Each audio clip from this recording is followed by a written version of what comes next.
شیخ greater اسرائیل کا کوئی ملتا ہے سائن ہمیں کہ بنے گا، زائنسٹ بہت بڑی کو اسٹیٹ بنا لیں گے، مکہ مدینہ تک بھی پہنچ جائیں گے، عرب کنٹریز بھی کانکر ہو جائیں گی؟ حدیث میں ملتی نہیں دیکھیں، میرے خیال میں ایسا نہیں ہے. یہ ان کا قبضہ تو ہے، لیکن کتنے علاقے پر قبضہ ہے، کہاں تک یہ پہنچ جائیں گے، یہ میرے علم میں نہیں ہے کہ ایسی کوئی گریٹر اسرائیل کی کوئی باؤنڈری لائن جو ہے وہ حدیث کے اندر طے کی گئی ہو کہ یہ یہاں تک جو ہے یہودیوں کا قبضہ ہوگا.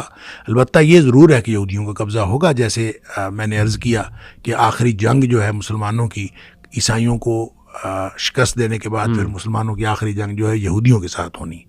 تو وہ کتنے علاقے پر قابض ہوں گے واللہ اعلم. ٹھیک ہو گیا. تو شیخ ابھی ان حالات اور اسی لیے میں عرض کرتا ہوں جن لوگوں نے کہا گریٹر اسرائیل کے وہ ایک دفعہ قائم ہونا ہے اور یہ لازماً قائم ہوگا، تو یہ میرا نہیں خیال کہ اس کو ہم انہی حدود کے تحت گریٹر اسرائیل کہیں کہ جو اسرائیل والے خود یہودی یا زائنسٹ جو چاہ رہے ہیں، جو انہوں نے نقشہ بنایا ہوا ہے اس کے مطابق وہ قائم ہوگا یا کوئی اس کی اور حدود ہوں گی.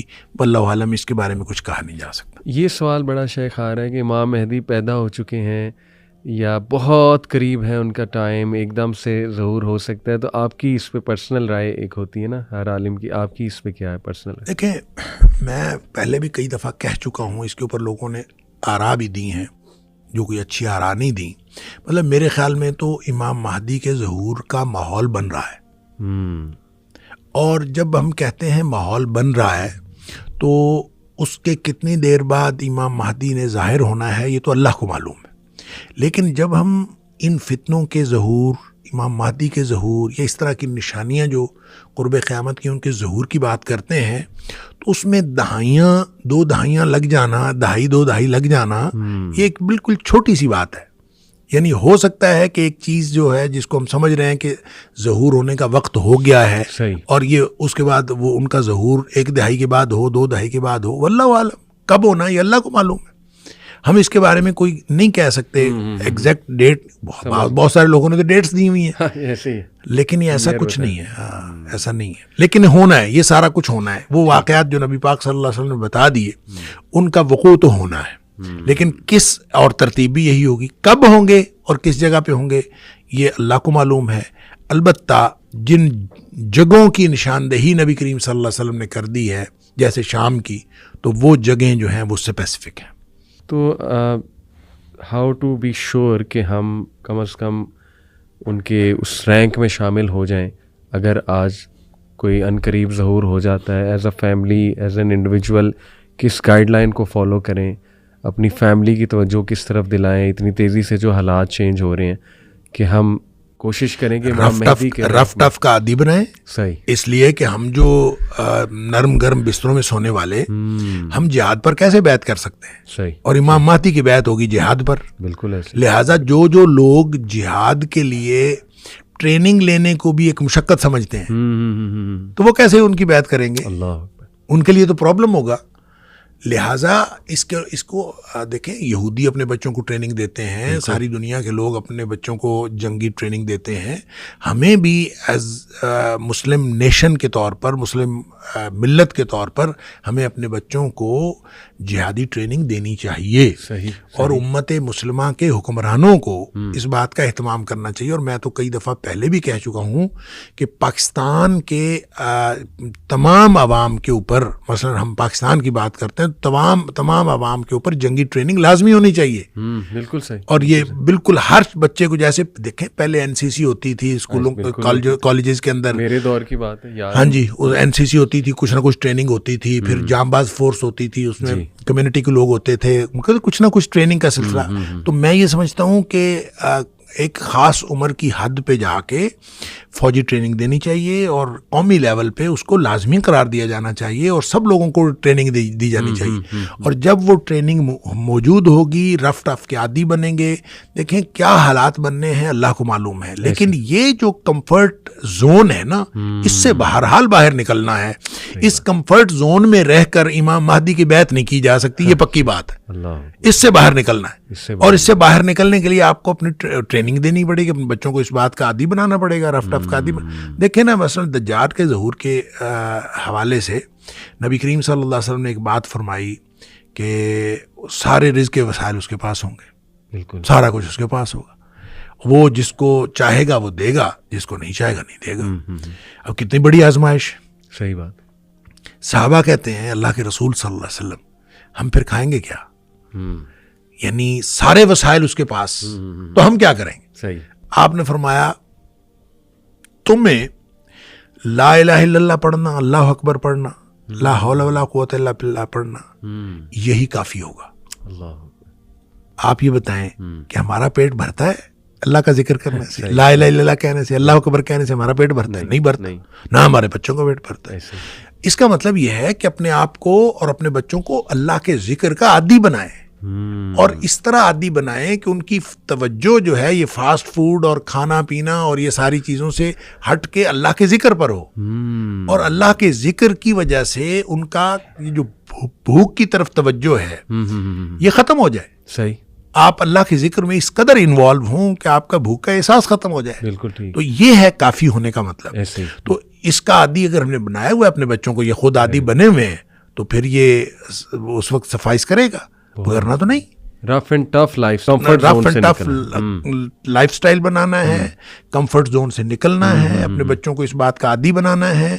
اور میں تو قومی لیول پہ میں سمجھوں گا, سمجھتا ہوں کہ قومی لیول پہ ہمیں جہاد کی ٹریننگ کرنی چاہیے, اور یہ فوجی ٹریننگ یہ حکومت کو چاہیے, یہ ہمارا کسی گروپ کا کام نہیں ہے. دیکھیں گروپس جب جہادی ٹریننگ دیتے ہیں پھر وہ اپنے اپنے مفادات لیتے ہیں, ایسے ہی, اور ان کا کوئی فائدہ نہیں ہوتا. جب نیشنل لیول پہ ہوگی تو وہ نیشنل کاز کے مطابق ہوگی, جب نیشنل کاز کے مطابق ہوگی تو اس کا فائدہ بھی پھر ملی لیول پہ ہوگا, قومی لیول پہ ہوگا. تو اس کو حاصل کرنے کے لیے پھر جب کبھی امام مہدی کا ظہور ہماری زندگیوں میں ہوتا ہے, ہماری زندگی کے بعد ہوتا ہے, اگلی نسلوں میں ہوتا ہے, جب بھی کبھی ہوگا ہماری نسلیں اس کے لیے تیار ہوں گی. بالکل ٹھیک. اور جب تک ہم نے اپنی نسلوں کو اس کے لیے تیار نہ کیا, میں یہ سمجھتا ہوں بہت بڑے فرض سے غفلت برتیں گے جب ہم نے تیار نہ کیا. شیخ یہ کیس اسٹڈی بڑی زبردست سورہ البقرہ میں ہی ہمیں ملتی ہے. میں اکثر اس پہ غور بھی کرتا ہوں کہ دیکھیں حضرت موسیٰ علیہ السلام اپنی قوم کو لے کے 40 سال نہیں انٹر ہو سکے بیت المقدس میں. کیا یہ ہے وجہ کہ دے ور ناٹ ریڈی؟ جو قوم تھی اس نے جہاد سے بھی انکار کر دیا تھا اور شرک میں بھی پڑ گئے تھے.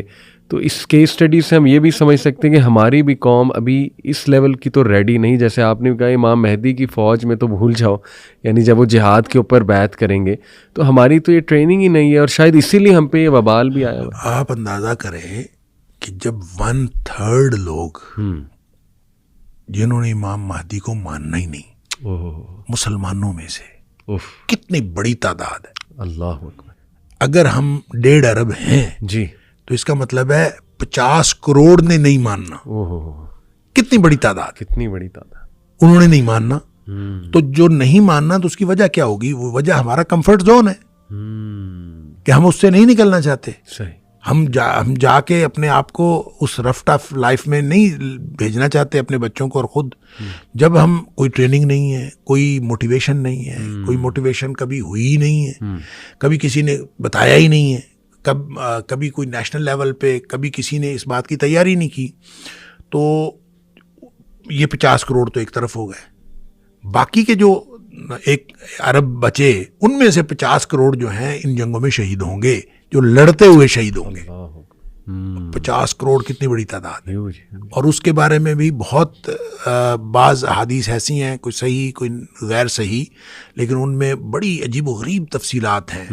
یہاں تک کہ مثلاً ایک کوا اڑے گا اور اڑتے اڑتے اس کو جگہ نہیں ملے گی کہیں بیٹھنے کی, اتنی لاشیں ہوں گی کہ اس کو جگہ نہیں ملے گی, اور وہ جاتے جاتے وہ گر پڑے گا اور بالآخر گر کے مر جائے گا, اس کو جگہ نہیں ملے گی بیٹھنے کی, اتنی لاشیں ہوں گی. تو 50 کروڑ اگر مسلمانوں کے شہید ہوں گے تو پھر مقابلے میں جو دوسرے لوگ ہیں ان کے بھی تو لوگ مریں گے نا. تو پھر یہ کتنے بڑے پیمانے پر یہ جو خروج الملحمہ ہے, اس لڑائیوں میں کتنے لوگ کام آئیں گے اور کتنے مسلمان شہید ہوں گے, اللہ کو معلوم ہے. اس کے بعد جو باقی بچیں گے ان کا ایمان ایسا ہوگا کہ جس کو کبھی کوئی فتنہ جو ہے نقصان نہیں پہنچا سکے گا. کمال کمال. یہ جو طالوت کا بھی شیخ واقعہ ہے, اس میں اللہ نے تعریف کی طالوت کی, تو یہ 2 چیزیں بڑی اہم ہیں, العلم اور الجسم. اللہ تعالیٰ نے باقاعدہ اس کی یہ تعریف کی. تو میرے خیال آج بھی نوجوانوں کی توجہ, جیسے آپ نے الجسم کے بارے میں تو کمفرٹ زون سے نکلو, ٹریننگ کرو, اپنی بلڈ کرو اپنی فزیک کو اینڈ ایوری تھنگ. علم کا بھی بہت گہرا اصل میں تعلق. قیادت کے لیے عام طور پہ لوگوں کا خیال یہ ہوتا ہے, اور یہی خیال بنی اسرائیل کا تھا, اس جو آپ طالوت کی بات کر رہے ہیں, کہ ان کا خیال تھا دو چیزیں عام طور پہ بنیاد سمجھی جاتی ہیں قیادت کرنے کے لیے, یا ملک کی باغ ڈور ہاتھ میں لینے کے لیے, یا امارت کے لیے. صحیح. وہ ایک دولت ہے اور ایک نسل ہے. آپ خاص نسل سے ہوں, خاص خاندان سے ہوں, اور آپ دولت مند ہوں. یہ دو چیزیں ہوں تو پھر سمجھا جاتا ہے کہ آپ وہ بیسک کوالیفیکیشن پوری کرتے ہیں کہ جب آپ کو جو ہے وہ مل جائے. تو یہی بیسک کوالیفیکیشن سمجھی تھی بنی اسرائیل نے, اور انہوں نے اسی لیے اعتراض کیا تھا.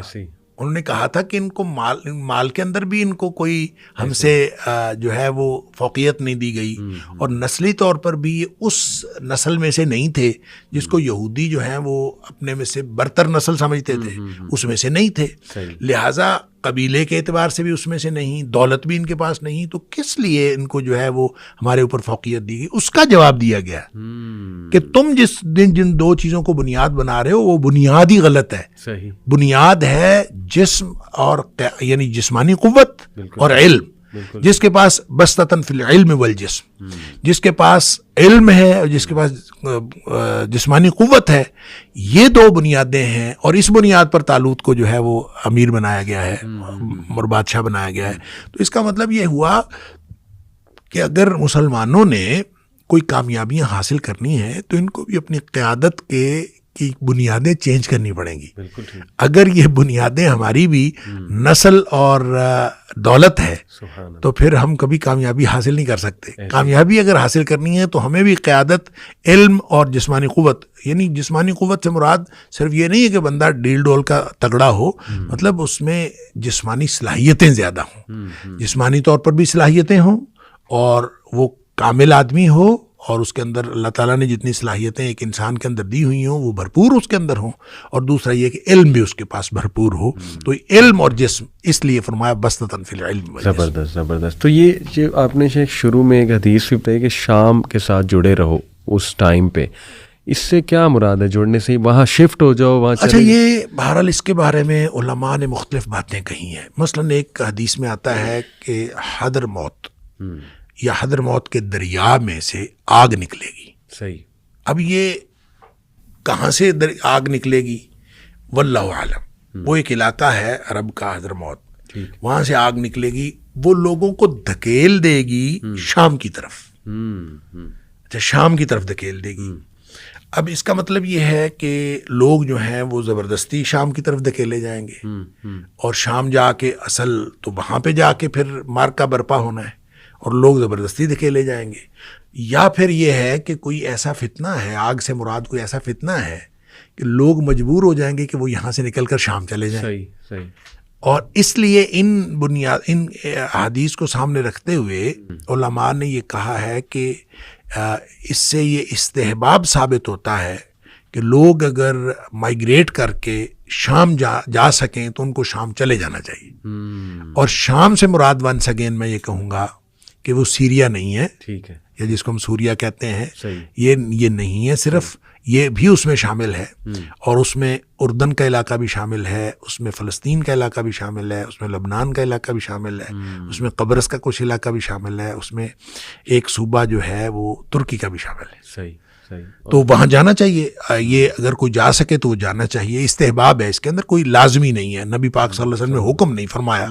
اگر وہاں جانا ضروری ہوتا اور یہ ہجرت ضروری ہوتی, بعض اوقات دو ہجرتوں کا بھی ایک حدیث کے اندر ذکر ہے کہ وہ جو ہجرت مدینہ ہوئی تھی اس ہجرت کے بعد ایک اور ہجرت ہوگی, اور وہ جو ہجرت ہوگی وہ بھی اسی طرح سے ایمان کی بنیاد ہوگی, ایمان کی بنیاد پہ ہوگی جس طرح سے ہجرت مدینہ ہوئی تھی. تو اس ہجرت سے مراد بھی ہجرت الشام جو ہے وہ یہی مراد لیا جاتا ہے. واللہ عالم. کبھی آپ نے گریٹر اسرائیل کا نام سنا ہے؟ یہ ایک سیاسی اور تاریخی نظریہ ہے جسے کچھ لوگ گریٹر اسرائیل کہتے ہیں. اس سے مراد وہ تصور ہے جہاں اسرائیل کی سرحدیں موجودہ حدود سے زیادہ وسیع ہو جائیں. آج جو ملک ہے اسرائیل، اس کی بنیاد 1948 میں رکھی گئی تھی، لیکن گریٹر اسرائیل کا آئیڈیا تاریخ، مذہبی متن اور سیاسی ڈیبیٹس میں اکثر ڈسکس ہوتا ہے۔ کچھ لوگ کہتے ہیں کہ یہ صرف ایک ہسٹوریکل یا ریلیجس ریفرنس ہے، جبکہ دوسرے لوگ سمجھتے ہیں کہ یہ ایک سیاسی خوف یا کنٹروورسی کا حصہ ہے۔ اس ڈیبیٹ کا ذکر اکثر مڈل ایسٹ کی سیاست اور کانفلکٹس میں بھی ہوتا رہتا ہے، لیکن حقیقت یہ ہے کہ دنیا میں مختلف لوگ اس کانسیپٹ کو مختلف نظر سے دیکھتے ہیں۔ اس لیے ضروری ہے کہ ہم تاریخ کو سمجھیں، مختلف رائے کو سنیں اور ہمیشہ امن اور انصاف کی طرف کھڑے رہیں۔